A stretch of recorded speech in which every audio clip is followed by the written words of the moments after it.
കൊല്ലത്തെ ട്രെയിനിൽ 6 വയസ്സുകാരിയെ പീഡിപ്പിച്ചയാളെ യാത്രക്കാർ മർദ്ദിക്കുന്ന ദൃശ്യങ്ങൾ പുറത്ത്. കൊല്ലം സ്വദേശി സാനിഷാണ് പിടിയിലായത്. ഉറങ്ങിക്കിടന്ന കുട്ടിയെയാണ് പീഡനത്തിന് ഇരയാക്കിയത്.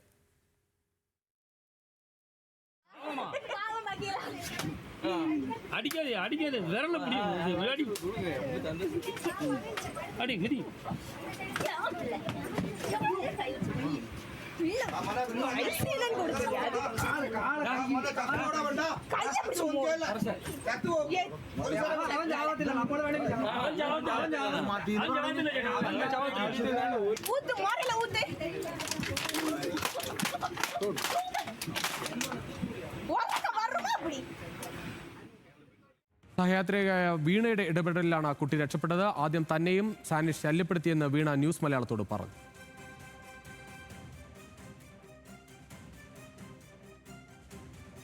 പുള്ളി വിചാരിച്ച് ഞാൻ എൻ്റെ വീഡിയോ കാണുവാണെന്നാണ് വിചാരിച്ചത്. അപ്പോൾ ആ വീഡിയോയിലൂടെ ഞാൻ നോക്കിയപ്പോഴാണ് പുതച്ചിരുന്ന കുഞ്ഞിനെ ബെഡ്ഷീറ്റ് വെച്ച് പുതച്ചിരുന്നത്. ആ പുതപ്പെടുത്ത് ലെഫ്റ്റ് ഹാൻഡ് കൊണ്ട് കുഞ്ഞിൻ്റെ ശരീരത്തിരിക്കുകയായിരുന്നു റൈറ്റ് കൈ. അപ്പോൾ ലെഫ്റ്റ് ഹാൻഡ് കൊണ്ട് ബെഡ്ഷീറ്റ് എടുത്ത് റൈറ്റ് ഷോൾഡറിലേക്ക് മറയ്ക്കുമായിരുന്നു. അപ്പോഴേ എനിക്ക് കാര്യം മനസ്സിലായി. അപ്പം ഞാനിങ്ങനെ വീഡിയോയിൽ നോക്കിക്കൊണ്ടിരുന്നപ്പോഴത്തേക്കിന് ഈ കുഞ്ഞാണെങ്കിൽ ചെറിയൊരു ടീഷർട്ടും ഒരു ഷോർട്സും ആയിരുന്നു ഇട്ടിരുന്നത്. ആ ഷോർട്സിൻ്റെ ഉള്ളിലേക്ക് പുള്ളിയുടെ കൈ പോയി പ്രൈവറ്റ് പാർട്സിലേക്ക് പോകുന്ന കണ്ടപ്പോഴത്തേക്കിന് ഞാൻ റിയാക്ട് ചെയ്തു. വിശദാംശങ്ങളുമായി ഷമീർ അബ്ദുൾ ചേരുകയാണ്. ഷമീർ, എന്തായാലും ഇയാളെ അറസ്റ്റ് ചെയ്ത് റിമാൻഡിലാക്കിയിട്ടുണ്ട്. പക്ഷേ ആ ദൃശ്യങ്ങൾ ഇപ്പോൾ അയാളെ മർദ്ദിച്ച് തന്നെ പിടിക്കുന്ന ഒരു ദൃശ്യങ്ങളാണ് നമ്മൾ കണ്ടത്. എന്തായാലും ഇത്തരത്തിൽ ആളുകൾ അപ്പോൾ തന്നെ വീണയ്ക്ക് അത് കണ്ട് മനസ്സിലായതുകൊണ്ടാണ് ആ ഇടപെടൽ ഉണ്ടായത്. ഒരു അതിക്രൂരമായ ഒരു പീഡനമാണ് ഈ മനുഷ്യൻ ചെയ്തത്.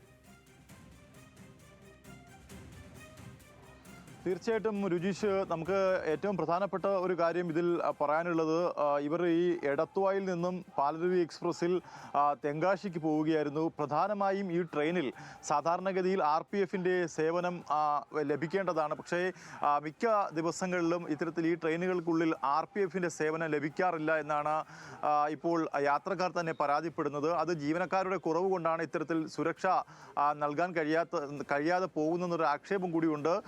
ഈ കഴിഞ്ഞ 3 മാസത്തിനിടെ നിരവധി സംഭവങ്ങളാണ് ഇത്തരത്തിൽ ഈ തമിഴ്നാട്ടിലേക്ക് പോകുന്ന പുനലൂർ വഴി പോകുന്ന പഴയ മീറ്റർ ഗേജ് വഴി ഇപ്പോൾ ബോട്ട് ഗേജായി മാറി അതുവഴി പോകുന്ന ട്രെയിനുകളിൽ നടന്നുകൊണ്ടിരിക്കുന്നത്.